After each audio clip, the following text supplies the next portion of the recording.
it again. It's in the latest broadcast. This is God's Feeding Station. I'm Pastor Doug White. We're in Boulder, Colorado at New Day Church.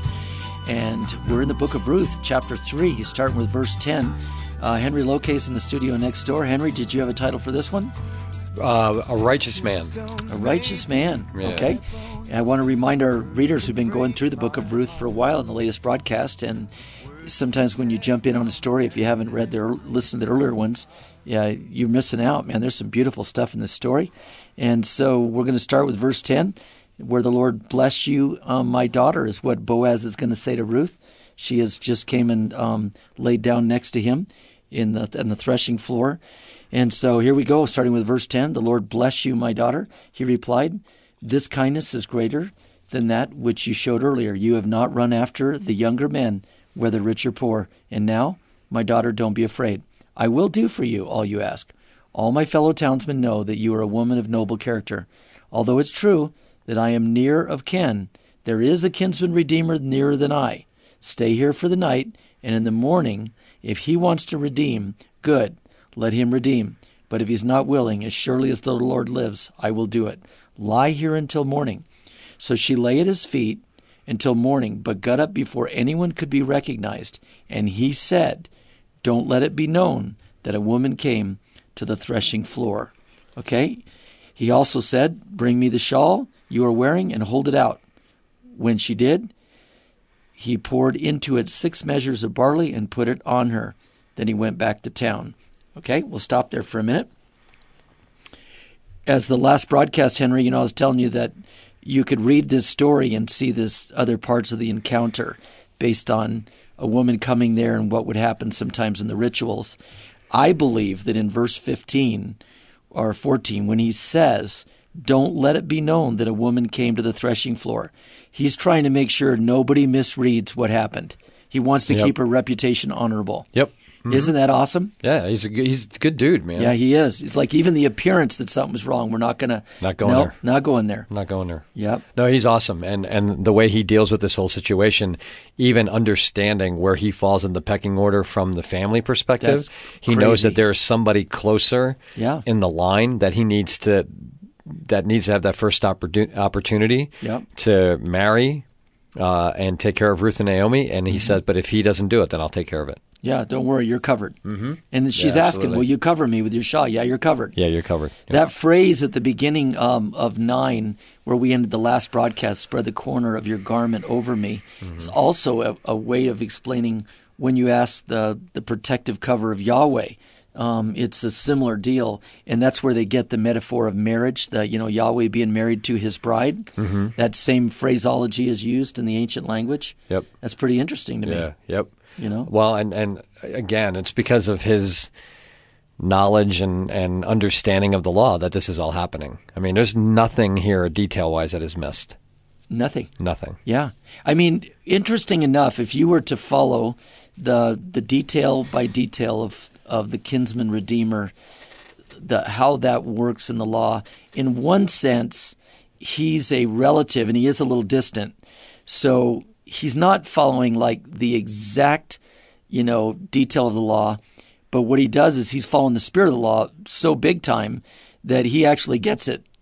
I mean, it's so evident. Mm-hmm. And then, like you said, he brings out there is one that's nearer in ken than I. So it's like I'm not going to make a redemption here unless somebody else wants to redeem first. They have first rights here. Mm-hmm. That is just amazing to me. Yeah, there's nothing improper about this whole thing. He knows what his responsibility. No, he knows what his. I don't think so either.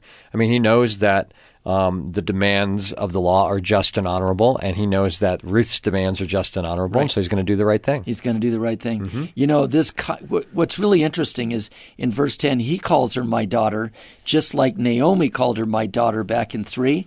So there's a connection of. It's a blessed relationship that is really forming. It's a beautiful relationship.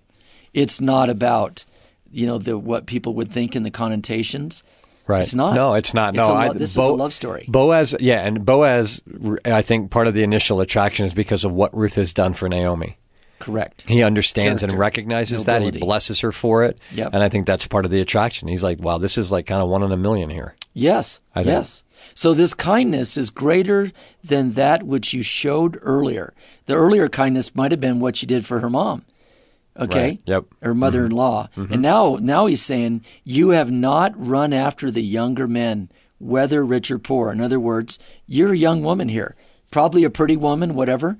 Whatever the case may be. He's like, you've got other options, but you haven't done those. And now, my daughter, don't be afraid. I will do for you all that you ask. All of my fellow townsmen know that you are a woman of noble character. I mean, that is amazing. So in other words, I'm not misreading this.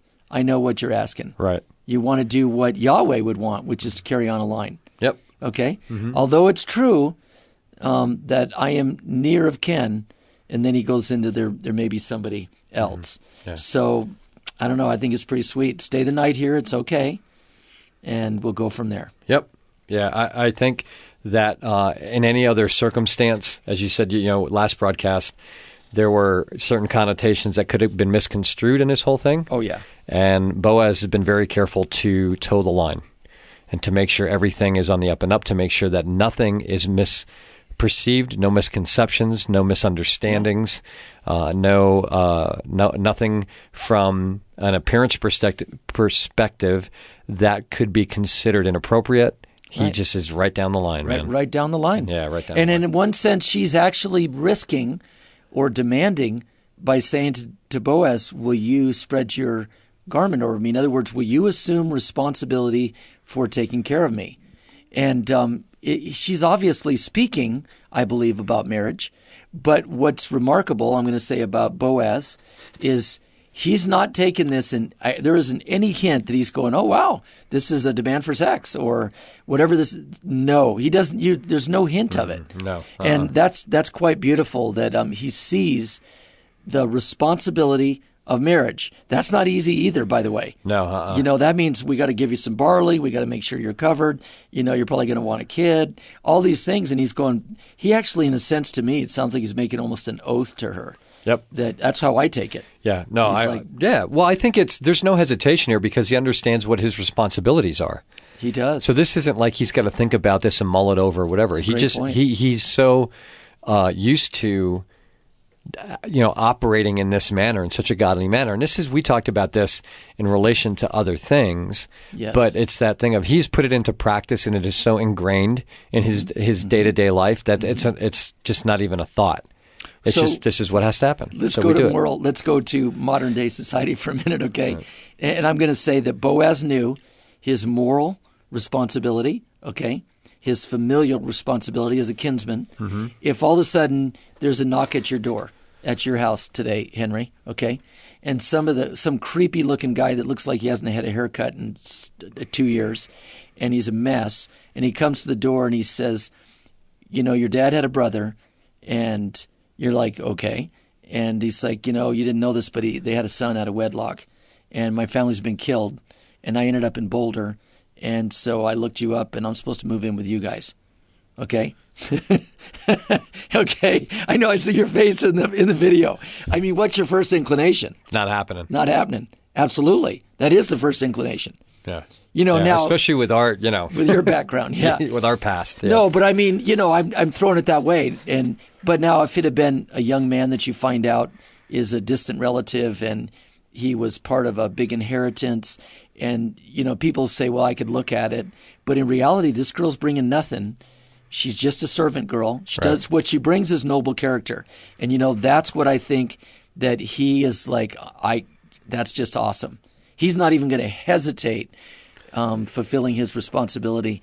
No, he's not looking to see what he can get out of this. And what else? This is beneficial or not beneficial. Yeah. It's not even. Now, what about this? Okay, now I'm going to go one more moral character situation for today's modern world. Boaz is an upstanding guy. Okay, everyone in town knows this. Everything about this story, the guy is on a 1 to 10. This guy's a 10. Okay, he just is, and he could be thinking, "Oh, this is a setup." Okay, my reputation's going to be soured. And he could have, without even asking her questions or anything, could have cursed her and said, get out of here, and then treated her as she was some kind of street harlot. He could have and said, no, we're not doing that. Get out of here. But instead, he's walking so closely with God, in my opinion, in watching the story, is that he sees God's hand in all of this. I think he's seen it long before this. And I think he's seen so much of something that God is doing, but he's not the main character of the story yet.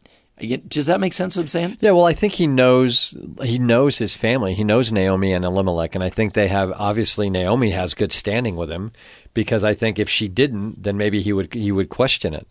But the fact that Naomi is who Naomi is, I think she probably has a good reputation in his eyes, and so understands that, well, I'm not going to get screwed over here, and they're not going to take advantage of me, and because that's not Naomi. So the benefit of the doubt goes to Ruth also.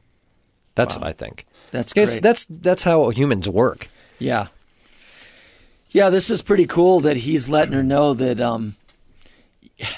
And then, I know this guy's off the charts. Yeah, in a lot of ways. Yeah, he is. Okay. Yep. And he's following all the steps, including, well, let's check and see if there's somebody else. But no matter what, rest assured, you're covered. And to me, there's a Hebrew word that has been showing up since the beginning of Ruth. It's called hesed.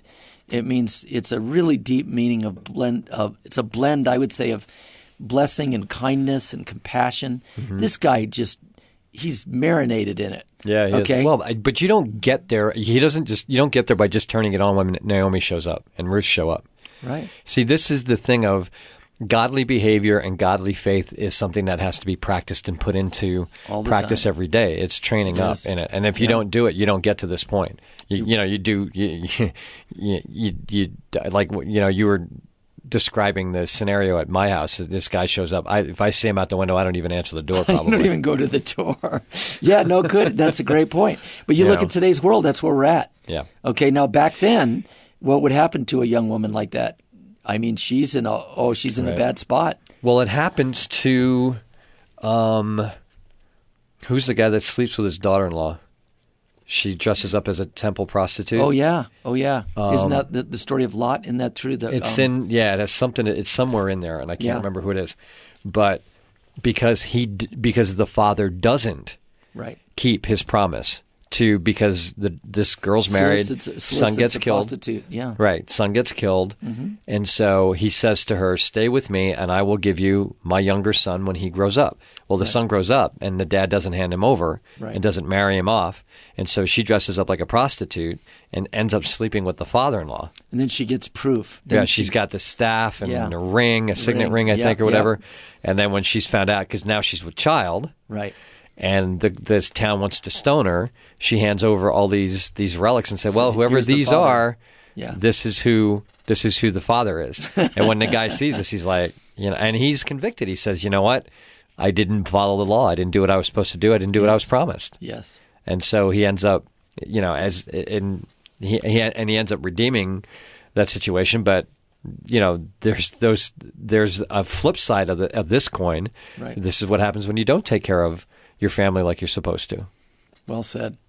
Well, I think I'm gonna close this part of the story down, because the next section, Ruth goes back to her mother. But I guess I'll say this last thing. When in verse 15 of chapter 3, he also said, that's Boaz, "Bring me the shawl you are wearing and hold it out." When she did, he poured into it 6 measures of barley and put it on her. Then he went back to town. That's, from what I studied, that is not a requirement. That was an additional measure of kindness that he was blessing her with. In other words, he could have just said, "Okay, well, let me go see. I'm going to go to town. Let me see if I can find this other closer, nearer relative. See if he wants to do this or not." But instead, he says, "Now open up your shawl. I'm going to fill you with probably the work that he did threshing that night, and then take it home to your mom, and you're all covered for now." That's wow. Well, he's just, again, making sure that every base is covered, everybody's taken care of. And this is the thing of an Old Testament, again, going back to Leviticus, make sure the poor and the widows and the fatherless are taken care of. Nobody should go without. That's the whole point with the gleaning piece. And he's just, again, he's practiced this, he's done it. He's a righteous guy, and he's just doing what he's supposed to do.